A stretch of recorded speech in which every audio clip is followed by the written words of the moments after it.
Well, hello everyone and welcome back. I hope you enjoyed Mr. Olinger reading Holes yesterday. I'm going to read chapter 31 and 32 today, but first I have a joke.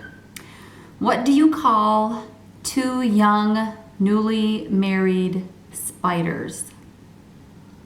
Newlywebs instead of newlyweds. Okay, Holes. Oh my gosh, I'm loving this story. So many more details in a book, I think, than a movie. But when we finish this, it would probably be a really good book if you haven't seen the movie. I mean, a good movie to watch. Okay, so chapter 30 is what my Mr. Olinger read last, and that one was when the warden found out that Stanley wasn't digging his own holes, and when she started questioning, she found out that he was giving Zero the reading lessons, and she said, no more of that. I don't want Zero to have any more reading lessons, and everyone needs to dig their own holes. And you could tell that Zero was getting mad. He kept saying, I'm not going to dig any more holes, but nobody really paid attention. And then Mr. Pendanski, who always seems to be putting Zero down, like really rude to him, calling him stupid, gave him the shovel, and remember, he hit him with the shovel and knocked him out. And then Zero kind of disappeared into the dry lake bed, and the warden said, if he comes back, don't give him a drink, bring him directly to me. And she said, it's time for me to paint my nails again.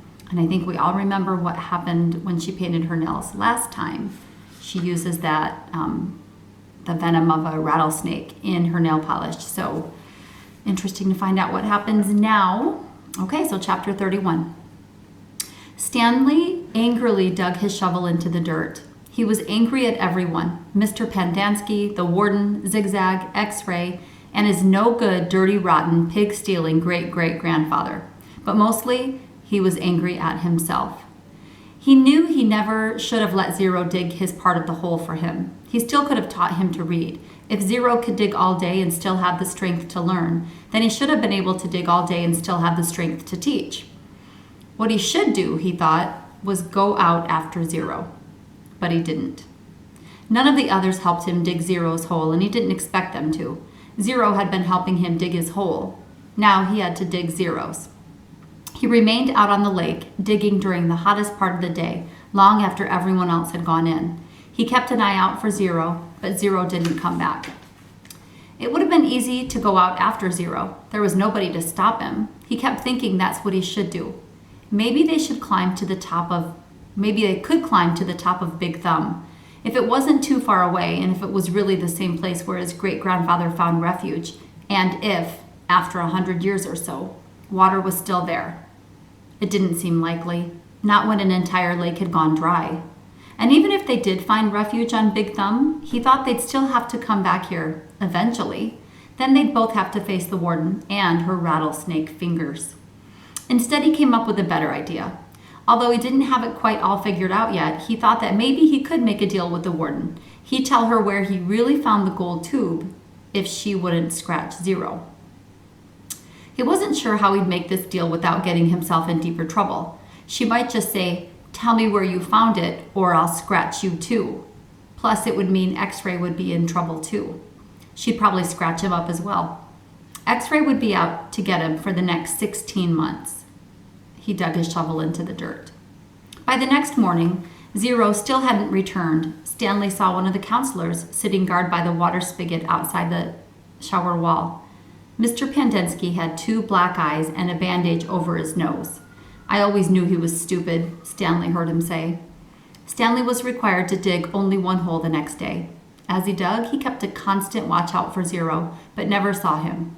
Once again, he considered going out on the lake to look for him, but he began to realize that it was already too late. His only hope was that Zero had found God's thumb on his own.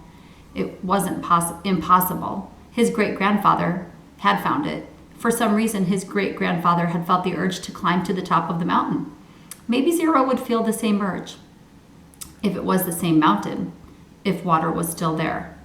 He tried to convince himself it wasn't impossible. There had been a storm just a few days ago. Maybe Big Thumb was actually some kind of natural water tower that caught and stored the rain. It wasn't impossible. He returned to his tent to find the warden, Mr. Sir, and Mr. Pendanski all waiting for him. "Have you seen Zero?" the warden asked him. "No." "No sign of him at all?" "No." "Do you have any idea where he went?" "No." "You know you're not doing him any favors if you're lying," said Mr. Sir. "He can't survive out there for more than a day or two." "I don't know where he is."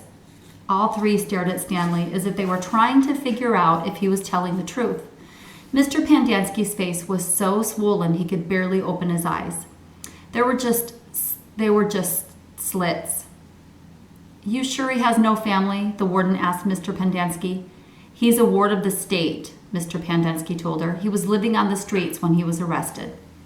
"Is there anyone whom I ask questions? Some social worker who took an interest in him?" "He had nobody," said Mr. Pendanski. "He was nobody." The warden thought a moment. "Okay, I want you to destroy all of his records." Mr. Pendanski nodded. "He was never here," said the warden. Mr. Sir nodded. "Can you get into the state files from our computer?" she asked Mr. Pendanski. "I don't want anyone in the AG's office to know he was here."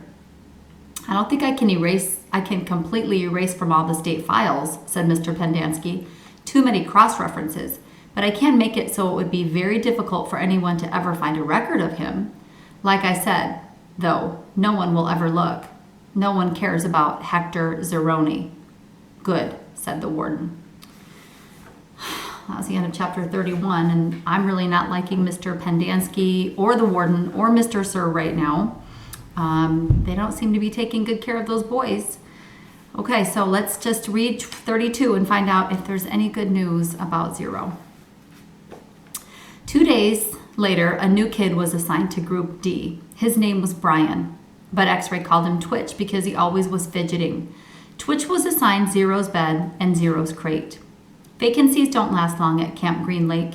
Twitch had been arrested for stealing a car. He claimed he could break into a car, disconnect the alarm, and hotwire the engine all in less than a minute. "I never planned to, steal one," he told them. "But sometimes, I'll be walking past a real nice car parked in a deserted area, and, I'll just start twitching. If you think I twitch now, you should see me when I'm around a car. The next thing I know, I'm behind the wheel." Stanley lay on his scratchy sheets. It occurred to him that his cot no longer smelled bad. He wondered if the smell had gone away or if he had just gotten used to it. "Hey, caveman," said Twitch, "do we really have to get up at 4:30? "You get used to it," said Stanley. "It's the coolest part of the day." He tried not to think about Zero. It was too late. Either he'd made it to Big Thumb or... What worried him the most, however, was that it wasn't that it was too late. What worried him the most was what really ate at his insides was the fear that it wasn't too late. What if Zero was still alive, desperately crawling across the dirt, searching for water? He tried to force the image out of his mind. The next morning, out on the lake, Stanley listened as Mr. Sir told Twitch the requirements for his hole. "As wide and as deep as your shovel." Twitch fidgeted. His fingers drummed against the wooden shaft of his shovel, and his neck moved from side to side. "You won't be twitching so much after digging all day," Mr. Sir told him. "You won't have the strength to wiggle your pinky." He popped some sunflower seeds in his mouth, deftly chewed them, and spat out the shells. "This isn't a Girl Scout camp." The water truck came shortly after sunrise. Stanley got in line behind Magnet, ahead of Twitch. What if it's not too late? He watched Mr. Sir fill X-Ray's canteen. The image of Zero crawling across the hot, dry dirt remained in his head. But what could he do about it? Even if Zero was somehow alive after more than 4 days, how would Stanley ever find him? It would take days. He'd need a car. Or a pickup truck. A pickup truck with a tank of water in the back. Stanley wondered if Mr. Sir had left the keys in the ignition. He slowly backed away from the line, then circled over to the side of the truck. He looked through the window. The keys were there, dangling in the ignition. Stanley felt his fingers start to twitch. He took a deep breath to steady himself and tried to think clearly. He had never driven before. But how hard could it be? "This is really crazy," he told himself. Whatever he did, he knew he'd have to do it quickly before Mr. Sir noticed. It's too late, he told himself. Zero couldn't have survived. But what if it wasn't too late? He took another deep breath. Think about this, he told himself, but there wasn't time to think. He flung open the door to the truck and climbed quickly inside. Hey, shouted Mr. Sir. He turned the key and stepped on the gas pedal. The ignition revved. The truck didn't move. He pressed the pedal to the floor. The engine roared, but the truck was motionless. Mr. Sir came running around the side of the truck. The door was still open. Put it in gear, shouted Twitch. The gear shift was on the floor next to the seat. Stanley pulled the lever back until the arrow pointed to the letter D for drive.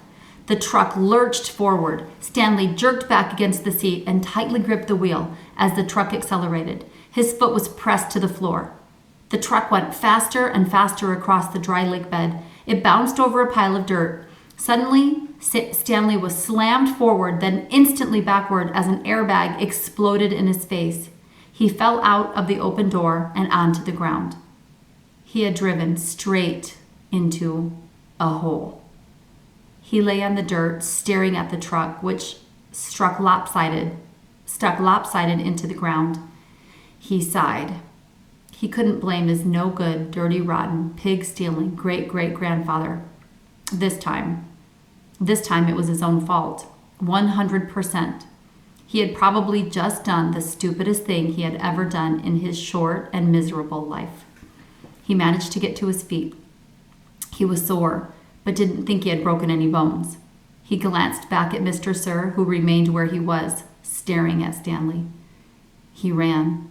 His canteen was strapped around his neck. It banged against his chest as he ran, and every time it hit against him, it reminded him that it was empty, empty, empty.